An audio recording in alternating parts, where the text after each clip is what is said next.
Fala galera que acompanha o canal do YouTube do Anderson Batista, sejam todos muito bem-vindos. A gente está aqui hoje para analisar os adversários do Náutico na Série B do Campeonato Brasileiro. Eu nesse momento, mesmo com inúmeros desfalques, o Náutico que acabou suspendendo já as suas atividades por conta desse risco que assola o nosso mundo, a respeito do Covid-19. Mas eu não coloco o Náutico mesmo com esses problemas de departamento médico, de algumas posições a serem buscadas no mercado. Não colocaria o Náutico na segunda faixa da classificação. Acredito que os adversários do Náutico nesta edição da Série B de 2020 serão clubes que estão e brigarão pela parte de cima do torneio. Como é o caso do Vitória, na minha opinião, Cruzeiro, enfim, a gente vai trazer aqui uma lista com 9 equipes que, pelo menos na minha visão e pelo que eles produzem até então na temporada 2020, eles podem brigar por algo maior no torneio. A gente sabe que o Cruzeiro é o grande favorito para essa disputa da Série B, mas tem outras equipes que na temporada passada não fizeram uma competição tão agradável, lutaram para não cair, mas mesmo assim acabaram se reerguendo e com força de torcida, a empolgação também dos jogadores, o que eles vêm produzindo também neste ano, eles podem e têm totais condições de brigar por algo maior nesta temporada.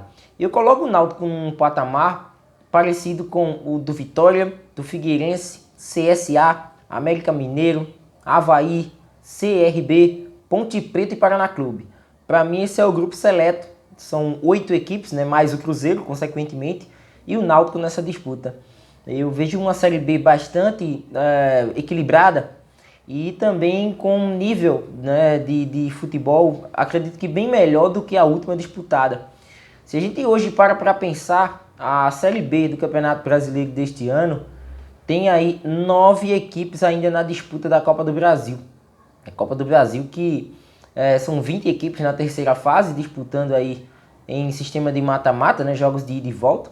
E das 20 equipes que permaneceram desde o primeiro momento, 9 são da Série B. Figueirense, Vitória, Brasil de Pelotas, CRB, América Mineiro, Paraná, Juventude, o próprio Cruzeiro e a equipe da Ponte Preta. Então percebemos que há sim equipes consideravelmente interessantes tecnicamente para nivelar e equilibrar a competição, dar um nível maior a esse torneio que na temporada passada percebemos que deixou um pouquinho a desejar, principalmente nessa questão da disputa, de equipes que poderiam brigar realmente pelo acesso. Estavam bem definidas as equipes ali e pouco se alterou o G4 durante o percurso da competição. Se tratando disso, a gente fala logo do Cruzeiro, que é o principal favorito, vem passando por dificuldades e deve passar ainda por algumas. Aquele fenômeno que aconteceu no Internacional em 2017, o Cruzeiro também deve sofrer um pouco, se adaptando à competição. Ainda não encaixou a equipe do Cruzeiro. Nesse momento, se o Campeonato Mineiro desse aí o seu fim, o Cruzeiro seria o quinto colocado, ou seja, não chegaria nem nas semifinais. E é algo que preocupa, não à toa houve troca de treinador, o Anderson Moreira agora assume o Cruzeiro, saiu o Adilson Batista.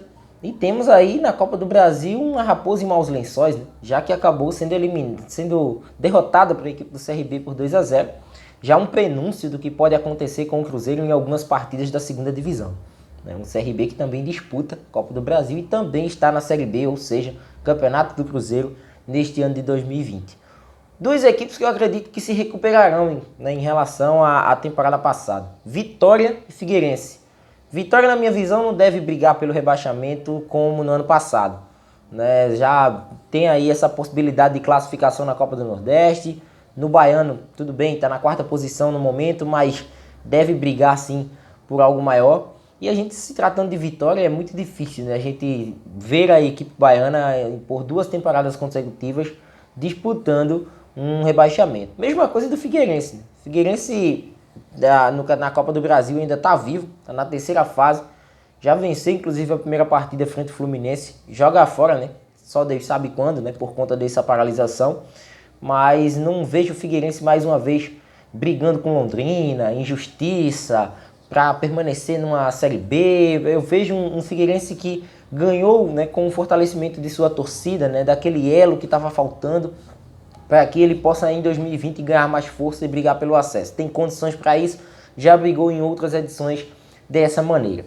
O CSA, né, eu também coloco nessa lista, porque mesmo eliminado da Copa do Nordeste e na primeira fase da Copa do Brasil, para o Vitória do Espírito Santo, é uma equipe que tem um bom elenco e só precisa de alguns ajustes dentro e fora de campo. Até mesmo o que o CSA fez com suas contas, né? A gente percebe que é uma equipe zero dívidas, segundo até a própria entrevista do presidente. Trata-se de um clube alagoano, mais um, inclusive, que brigará por vaga na elite, né? O seu retorno à elite do futebol brasileiro. Duas equipes que não dá para tirar desse bolo, América Mineiro e Avaí. Ambas, inclusive, né, que disputam a Copa do Brasil, disputaram a Copa do Brasil, o Avaí sem tanto sucesso. O América ainda na terceira fase, né, disputando aí, quem sabe, uma vaga entre as 10 melhores equipes desde o início. E são líderes dos seus estaduais. A América lidera o Mineiro, o Avaí lidera o Catarinense. E são duas equipes que até nos últimos anos estavam alternando seus lugares na Série 1, na Série A, outro na Série B. Um ano o Avaí era A, o América era B e vice-versa. E desta vez as duas equipes estão na mesma competição, né, na Série B.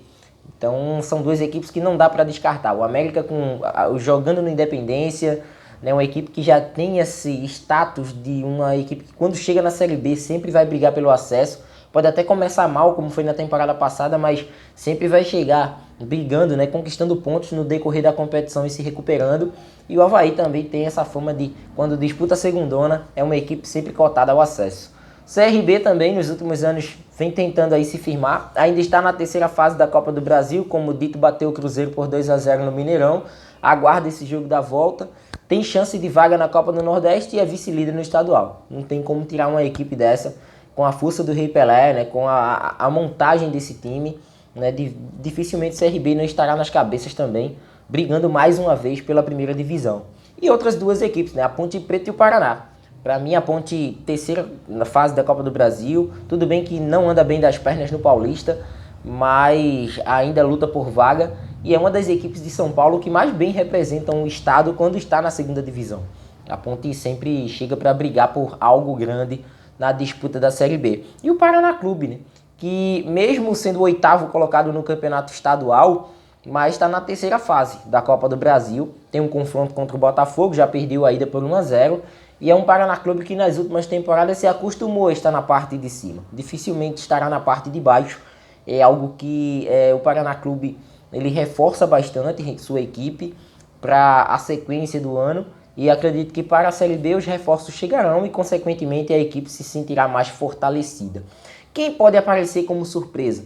O trabalho do Matheus Costa no Confiança pode ser uma das gratas surpresas. O Juventude, atualmente na terceira fase da Copa do Brasil. Botafogo de São Paulo é um outro paulista que vem a, quem sabe, surpreender algumas equipes. O Cuiabá também, né, já que na temporada passada foi uma equipe que arrancou pontos interessantes de equipes que chegaram ao acesso para a Série A em 2020. Guarani, né, sempre com sua tradição, mas uma incógnita muito forte.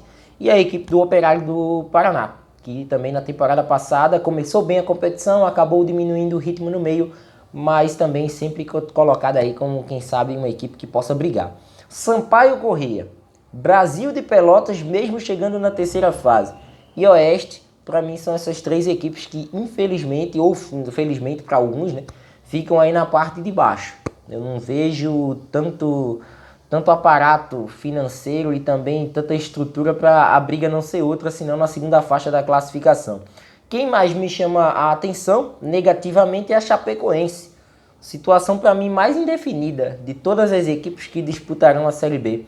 Até porque a Chape foi rebaixada na temporada passada para a segundona e desta vez temos uma Chapecoense que de 10 equipes no Catarinense é a oitava colocada. Não consegue se firmar meio às equipes que estão brigando na parte de cima. Avaí, Figueirense, Brusque, enfim.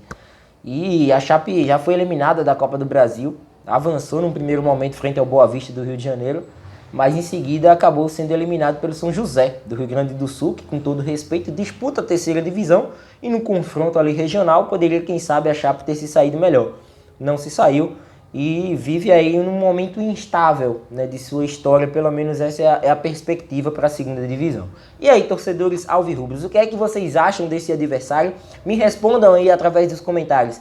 Esse é mesmo o patamar do Náutico? Primeira faixa de classificação. Segundo, né, esses são os mesmos adversários do Náutico nessa primeira faixa de classificação? Ou se o Náutico briga para permanecer, ou se o Náutico briga para não cair mais uma vez para a terceira divisão. Forte abraço a todos, retorno a qualquer momento com mais um destaque aqui no canal do YouTube do Anderson Batista. Até mais!